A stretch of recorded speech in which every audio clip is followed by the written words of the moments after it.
Bismillahirrahmanirrahim. Assalamualaikum warahmatullahi wabarakatuh. Di hari Jumat tanggal 30 Juni 2023, kali ini saya akan membagikan video pertemuan ketiga saya dengan Ana atau Tatiana. Setidaknya nama itulah yang dikenalkan kepada saya oleh orang yang mengaku pernah dekat, bahkan sangat dekat dengan Jam'an Nur Khotim Mansur atau Yusuf Mansur. Pada pertemuan pertama saya dengan Ana, dia memakai kaos yang bertuliskan mantan kamu, dan kali ini Ana memakai kaos yang terbaca Siri.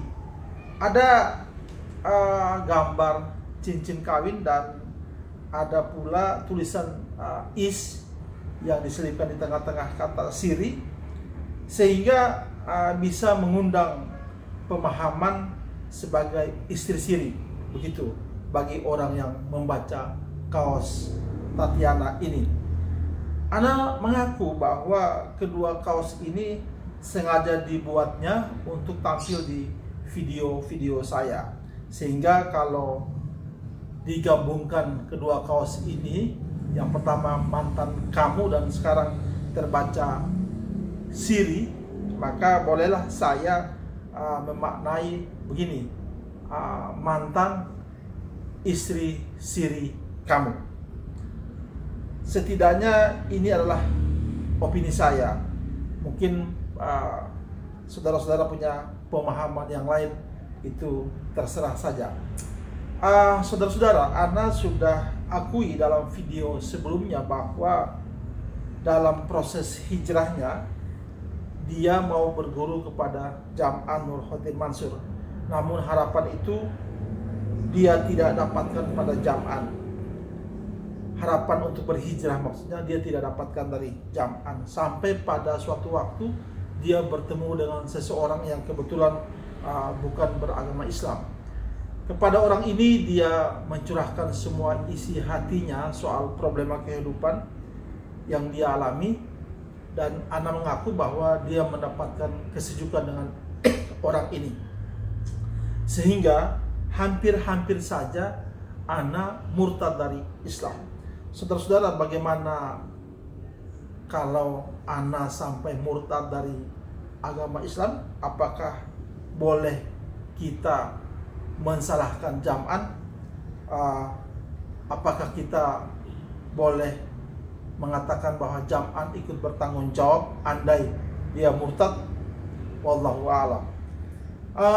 Beruntung dalam kegalauan hatinya itu, Ana bertemu lagi dengan seseorang yang kemudian orang itu bisa menyelamatkan keimanan dan akidahnya Ana. Di video kali ini Ana juga mengaku kepada kita semua bahwa dia punya rencana untuk mendatangi MUI dan ormas Islam lainnya untuk mengadu soal kezoliman yang dilakukan oleh seorang suami terhadap istrinya, yang kebetulan istrinya adalah perempuan yang dinikahi secara siri. Apakah ini Ana sendiri dan apakah sang suami itu adalah Jam'an? Nanti kita lihat saja pada video-video yang akan datang. Mudah-mudahan Ana mau mengakui soal hal ini. Saudara-saudara, singkat saja, berikut ini perbincangan saya dengan Ana yang saya rekam pada hari Senin tanggal 26 Juni yang baru lalu. Mudah-mudahan video saya ini bermanfaat. Silakan dibagikan sebanyak mungkin. Terima kasih banyak atas perhatiannya. Jangan lupa subscribe yang belum. Billahi taufiq wal hidayah. Wassalamualaikum warahmatullahi wabarakatuh. Pertemuan saya yang ketiga dengan Bu Ana, jauh-jauh tetap berkegiatan di Jakarta dan bertemu di tempat Bu Ana yang luar biasa. Bu Ana, terima kasih banyak saya diterima yang ketiga kali. Alhamdulillah. Kita masih berbicara soal Bu Ana dan seperti yang perjalanannya. Oke. Iya, Pak Darso, Oke. silakan. Kita lanjut ya Bu, berbicara kita ya Bu. Silakan Pak, boleh. Mudah-mudahan kali ini saya nggak dibully netizen lagi ya Pak. Lumayan juga baca komennya. Kalau dibully ya dibaca saja ya Bu ya. Dibaca aja, nggak apa-apa. Diterima dengan senang hati. Iya. Alhamdulillah. Ngurangin dosa katanya Pak. Gitu ya. Hari ini Bu Ana dengan baju yang terbaca Siri. Walaupun ada lambang-lambang di depannya berupa cincin dan ada tulisan di tengahnya, tapi terbaca Siri. Masa? Bapak Iya. coba tolong kacamatanya dipakai dulu Pak. Bapak bacanya Siri. Terbaca Bacanya Siri. Ini ada isnya Pak di tengah. Oh. Ini ada ri-nya. Jadi dia ri kalau bahasa Inggris. Saya kan ngajar bahasa Inggris. Iya, iya. Jadi kalau dibaca sebenarnya si Isri, Iya. bukan Siri. Bapak kayaknya gemes ya sama kata-kata Siri ya? Ada juga terbaca ya Siri. Emang kenapa kalau Siri? Ada Ya. sesuatu Bapak dengan Siri? Biasanya orang kalau berbicara soal Siri, itu kan konotasinya ke istri Siri. Oh. Ada hubungannya Bu, Oh. Siri ya di kaos ibu dengan istri Siri? Ada hubungannya atau enggak tuh Bu? Nggak ada sih Pak, kan ini ada isnya Pak Oh, di tengah-tengahnya. iya, Itu Bapak iya. aja yang hubung-hubungin. Nggak Pak, nggak ada. Kalau dihubungkan dengan kaos yang pertama, tapi kaos ini sengaja dibikin ya Bu? Bu Ana sengaja bikin? Sengaja kalau untuk ketemu Bapak saya selalu punya jargon-jargon baru pokoknya. Jargon yang Masih pertama. banyak Pak, ada 10 lagi. Jargon yang pertama, kaos yang pertama itu kan mantan kamu. Sekarang ada kaos Bu Ana yang terbaca Siri. Jadi kalau digabungkan jadi mantan istri dalam kurung Siri. Begitu ya Bu? Oh, gitu ya Pak? Bu Ana dalam dua video terdahulu ada Ya, Pak. Ibu sempat bicara soal hijrah. Ada keinginan untuk berhijrah. Kemudian bertemu dengan Yusuf Mansur dalam proses itu kan Bu. Iya, Nah, iya, betul. kita perlu dengar juga makna hijrah yang Ibu jalani ketika itu seperti apa dan hasilnya bagaimana.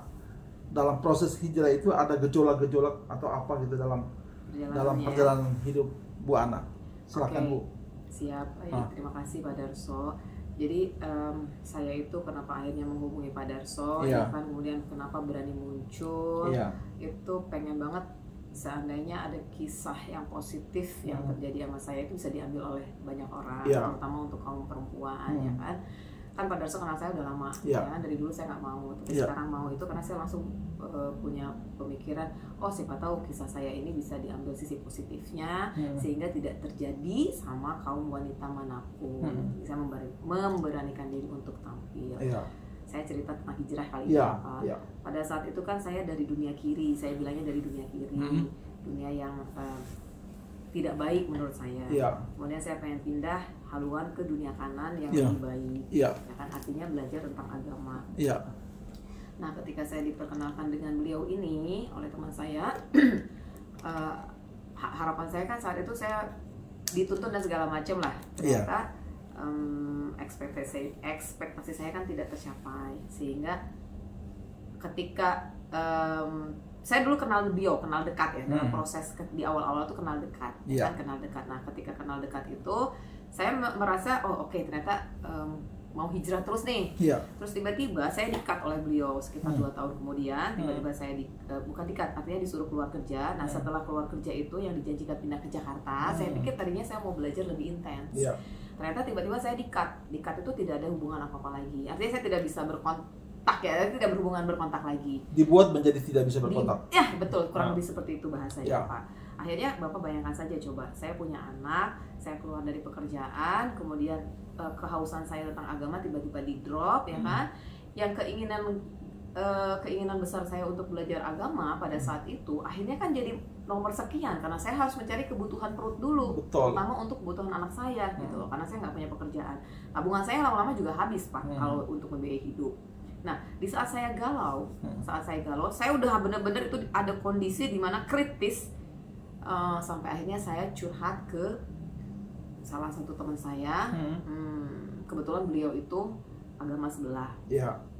Karena tadinya sih saya tidak mau cerita sama beliau, terus akhirnya cerita, tapi ceritanya tidak tentang keinginan saya untuk belajar agama, enggak ya Pak.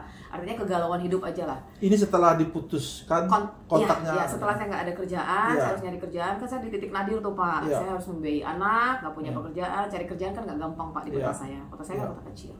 Nah, saya curhat sama teman saya ini, dan Bapak, aduh saya kalau cerita ini suka kadang. Teman itu laki-laki atau perempuan? Perempuan, kebetulan perempuan. Nah, pas saya cerita, Bapak tahu dulu saya mikir begini, ih kok gampang banget sih pindah agama gitu ya. Orang-orang, ih kok gini. Ternyata pada saat itu saya mengalami sendiri bagaimana mereka ini merespon kalau kita punya masalah. Itu enak banget Pak, jujur, mengayomi, mensupport dan segala macam. Sampai ada sedikit kepikiran, saya langsung, kayaknya karena saya ada kasus, kan saya mau belajar agama dengan tokoh agama ya kan, kemudian tokoh agamanya ini mengecewakan dalam tanda kutip versi saya, saya. Akhirnya kan saya berpikir, kayaknya gua nggak butuh deh belajar agama Islam, kan? Dia masuk, saya sempat berpikir, kok kayaknya orang di sebelah lebih nyaman ya, lebih ngerti aku, lebih support aku, lebih siap menolong, lebih perhatian aja kan. Saya lagi posisi drop tuh Pak. Tapi untungnya berapa kali ketemu, saya ketemu lagi teman saya yang akidahnya lebih kuat. Dibenerin lah saya, dibenerin itu diingatkan kembali. Itu godaan setan. Jadi teman dari agama sebelah itu setelah dicurhati dia memberikan jawaban-jawaban yang saya butuhkan. Yang saya butuhkan, jadi saya ngerasa jangan-jangan gitu loh. Jadi saya nggak bisa menyalahkan tuh kalau orang-orang tiba-tiba, ya mungkin dia mengalami yang saya ngalamin Pak. Berarti Bu Ana hampir berpikir untuk pindah agama dong Bu? Pada saat itu, saat di titik nadir, yes. Tapi untungnya Allah masih selamatkan saya, karena setelah saya lupa 3 kali atau berapa kali ketemu beliau, saya ketemu lagi teman yang agamanya kuat ini. Saya cerita gini-gini ya, akhirnya disadarkan. Saat itu Bu Ana pernah nggak atau terbersit nggak untuk menyalahkan si Ustadz ini yang telah? Iya, saya sedikit menyalahkan gini, gimana sih aku nih orang Islam, pengen belajar agama, pengen lebih baik, kok ada Ustadz yang seperti itu? Iya, nggak tahu, ada kali Pak. Maksudnya kok ibu mau berubah, curhat mengadu kepada dan belajar kepada seorang ustadz, tapi mendapat perlakuan yang malah aku pada saat itu mengalaminya ngerasa, kok malah aku mendapatkan sesuatu hal yang tidak enak gitu. Sampai kalau Bu Ana jadi pindah agama bisa jadi menyalahkan ustadz itu ya. Iya, saya bawa ke akhirat itu. Jadi terselamatkan lah. Terselamatkan oleh teman saya yang sampai saat ini mensupport saya. Beliau ada di Jakarta juga. Bu Ana, saya tanya, apa hasil terbaik dari teman Bu Ana itu yang telah menyelamatkan keislaman Bu Ana itu, yang membekas dalam hidup Bu Ana? Iya, satu, saya tuh nggak akan lupa kebaikan beliau ya, karena dulu di saat saya nggak bisa beli susu, beliau itu ngasih, saya kalau ingat ini, saya jadi terenyuh ya Pak. Jadi ingat lagi gitu, gimana saya tuh pas, maaf, agak sedikit melo. Kalau pas saya ke Jakarta, saya nggak bawa uang, dia tahu saya lagi butuh susu untuk anak, dia bekelin uang. Nah, alhamdulillah dia nyadarkan, akhirnya malah beliaulah yang membuat saya membuat buku hijrah. Saya kan kembali lagi nih hijrah. Nah, dari buku hijrah itu saya urus izinnya ke SBI ya, yang ISBN. ISBN melalui teman saya juga diuruskan. Kemudian teman saya yang lain lagi, yang laki-laki yang motivator duluan, membawa saya untuk mengisi acara-acara. Kemudian saya diperkenalkanlah ke salah satu stasiun TV swasta di Jakarta 2014 bulan Desember, saya ingat banget. Ternyata buku saya diterima, dan sejak saat itulah dari 2014 sampai 2022 saya menjadi salah satu trainer di stasiun TV ini. Nanti kecuali COVID ya Pak, COVID enggak. Pertemuan berikutnya nanti Bu Ana kita lihat bukunya, kita tunjukkan ke teman-teman ya. Insya Allah mudah-mudahan masih ada. Tapi udah saya posting di website juga sih Pak. Ada website khususnya. Iya. Bu Ana sekarang kegiatan motivasinya masih berjalan atau gimana? Jujur Pak, 2022 saya masih ngisi di stasiun TV itu, tapi 2023 ini saya lagi drop. Saya tuh lagi, kayaknya saya nih yang butuh dimotivasi. Gitu. Mungkin nanti barangkali ada di netizennya Pak Darso yang mau membantu saya mengembalikan supaya saya ada lagi di industri itu kali ya. Boleh Pak, hubungin Pak Darso. Saya siap kok membantu. Berarti Bu Ana harus perkenalkan dulu motivasi apa yang bisa. Biasanya saya lebih senang ke anak-anak sekolah. Tapi tapi perempuan, laki-laki boleh lah, tapi kalau untuk bapak-bapak saya nggak mau. Oke. Berarti selain buku nanti ke depan kita akan membahas soal segmentasi motivasi yang ibu bisa lakukan terhadap. Siap, insya Allah Pak, bisa. Bu Ana, kembali ke kaos ibu. Jadi bagaimanapun juga saya dan juga mungkin netizen ya akan mengkaitkan kaos pertama dan kaos kedua ini sebagai Bu Ana sebagai istri siri, gitu kan Bu. Jadi penegasannya mungkin perlu di sini gitu Bu. Emang kenapa dengan istri siri Pak? Oke, jadi begini. Ada masalah. Bapak ada masalah dengan istri siri? Jadi masyarakat kita ini kan selalu membuat opini bahwa seorang perempuan yang dinikahi secara siri itu kan biasanya kan mendapat perlakuan yang berbeda di mata hukum. Padahal secara agama ya istri, suami ya suami gitu kan. Bahwa seorang istri dinikahkan berarti hak-hak dia sebagai istri harus dia dapatkan dari seorang suami, dan suami harus memberikan kewajiban dia terhadap istri. Yang berbeda hanya di mata hukum saja gitu Bu Ana. Bu Ana mungkin keseharian melihat atau merasakan istri siri atau bagaimana? Bingung nih jawabnya. Iya. Nanti episodenya nggak ada yang keempat kelima nih Pak. Tapi istri siri beda dengan pelakor ya Pak? Beda. Istri siri boleh kan? Iya, boleh. pelakor itu kan istilah yang kita bikin yang ya sebenarnya nggak ada dalam mana tuh nggak ada. Kecuali kalau dia memaksa menikahi seorang suami dan memaksa suami itu menceraikan istri dia yang terdahulu ya boleh dikatakan sebagai pelakor. Tapi itu tidak terjadi ya bukan lah. Tapi kalau istri siri berarti boleh ya? Tidak sangat apa. Boleh dalam kacamata agama itu sah-sah saja. Baik. Alhamdulillah sudah dibolehkan ya. Iya. Oke, saya mau tanya justru sama Pak Darso. Kalau seandainya istri siri ya yang dibenarkan secara agama walaupun tidak diakui secara hukum, ternyata dalam perjalanannya mengalami satu tindak atau perlakuan yang tidak baik, kezoliman dan segala macam, boleh nggak sih kita ngadu ke MUI? Sebenarnya di MUI dan ormas Islam yang lain, Muhammadiyah, NU dan macam-macam dan lain-lain, itu ada bagian dalam organisasi itu, ada bagian yang mengurusi soal rumah tangga, juga mengurusi soal kekerasan terhadap perempuan atau masalah-masalah perempuan, itu ada gitu. Jadi kepada MUI sangat boleh kita adukan, kepada ormas Islam juga sangat boleh kita adukan. Bahkan dalam partai politik juga ada divisi atau bagian yang khusus yang itu. Okay. Emang Bu Ana mau mengadukan siapa? Bu Ana Bapak. Mau mengadukan Bu Ana pribadi atau teman, keluarga? Nanti kalau saya dapat info, kan masih ada episode 45 Pak. Gitu. Tapi sangat boleh jika umpamanya seorang perempuan, seorang ibu, seorang istri mendapat perlakuan yang tidak baik dari seseorang suami, apalagi dia berpredikat ustadz, menyandang predikat ustadz misalnya gitu ya. Itu sangat mungkin sangat boleh ya diadukan ke MUI, mungkin saya dapat solusinya. Kira-kira MUI akan menanggapi atau? Saya yakin iya, saya yakin. Oke, baik. Bu Ana kapan mau ke sana boleh dah. Ini mau ngadain siapa? Aduh, Bapak mancing terus. Ya. Gimana Bu? Jadi tapi satu pesan saya sih Pak, apapun untuk wanita di luar sana gitu ya, apapun yang terjadi sama kita, kan kita nggak pernah tahu ya, ada kejadian baik, ada kejadian buruk. Nah, sebagai wanita itu memang kita tidak boleh pernah bergantung. Jadi kita harus punya skill untuk survive. Jadi kalaupun ternyata seperti kasus saya kemarin, kehilangan pekerjaan, tapi karena saya masih punya skill, akhirnya saya masih bisa survive sedikit demi sedikit.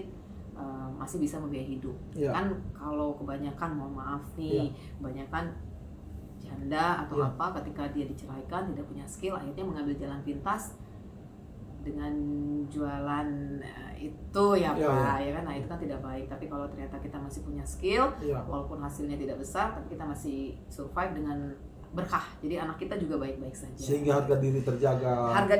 Akidah terjaga. Iya, akidah terjaga. Alhamdulillah saya sampai hampir walaupun hampir lepas. Tapi sampai detik ini Allah masih jaga dan saya masih pakai hijab. Alhamdulillah. Jadi kalau Darso. Jadi kalau ada rencana ke MUI atau rumah Islam yang kabarnya Bu. Udah temenin Bapak yang jelas. Insya Allah. Bapak siap nemenin kan? Iya. Insya Allah teman-teman perempuan juga banyak yang akan bantu ibu. Baik Pak Darso, Iya. terima kasih untuk hari ini.